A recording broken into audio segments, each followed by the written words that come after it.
Tropical Typhoon, Chairman TV. Weather update. Helping homeless people. Please subscribe.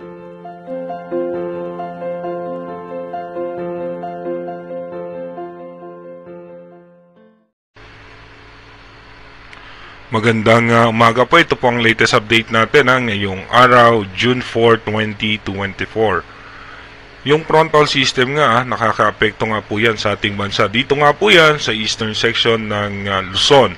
Asahan nga natin may mga chance ng mga biglaang pagbuhos ng pagulan sa extreme northern Luzon, sa may parte ng Isabela, Quezon, Polillo Island, at maging dito nga po sa ilang bahagi ng Bicol Region. At apektado naman ng easterlies ang parte ng Visayas, Metro Manila, kasama na rin po dyan ang Mindanao.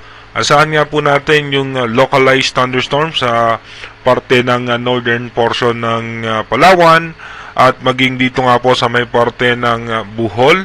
Meron tayong posibleng pag-ulan dyan dahil nga sa makakapal na kaulapan, bunso dyan ng ating thunderstorm. Maging ganun din po sa may parte ng Davao Region, meron din tayong posibleng asahan na mga pag-ulan. Ayon naman sa latest update na nilabas ng European Center sa Advanced Weather Forecast, bumaba nga po yung mga pag-ulan na posible nating maranasan dahil nga po sa mas tumitindi pa rin po yung init na nararanasan ng ating bansa ngayon.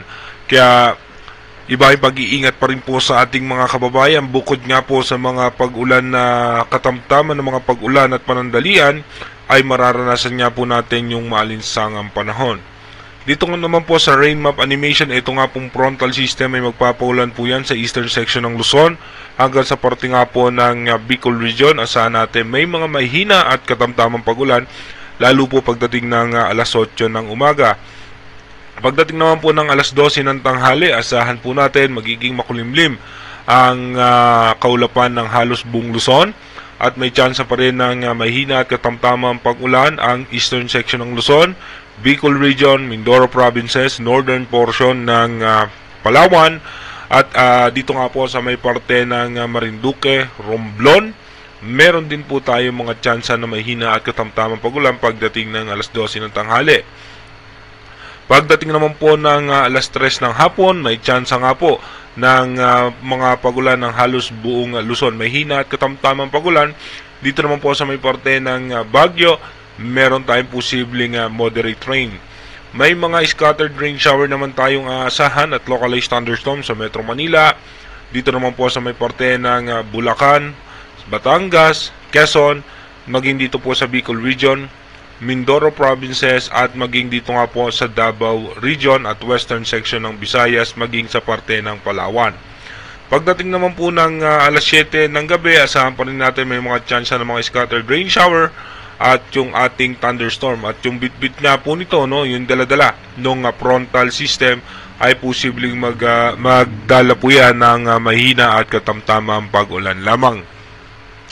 Dito nga po sa ating advanced weather forecast, bukas nga po June 5. Ito po yung aasahan natin na pagpasok nga po ng June 5 ng alas 2 ng hapon may mga tsansa ng malalakas na pagulan sa parte ng Luzon, maging dito nga po sa may parte ng Mindanao.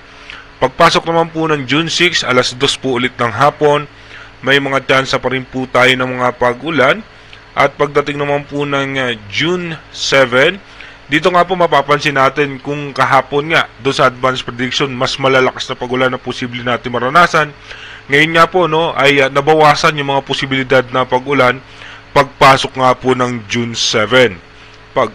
Pagdating naman po ng June 8, asahan natin bubugso ng panandalian itong southwest monsoon o yung habagat at maapektuhan po niya ng western section ng bansa. Maging dito nga po yan sa may parte ng Luzon, Palawan, Mindoro Provinces at western section po ng Visayas at Mindanao. Pagdating naman po ng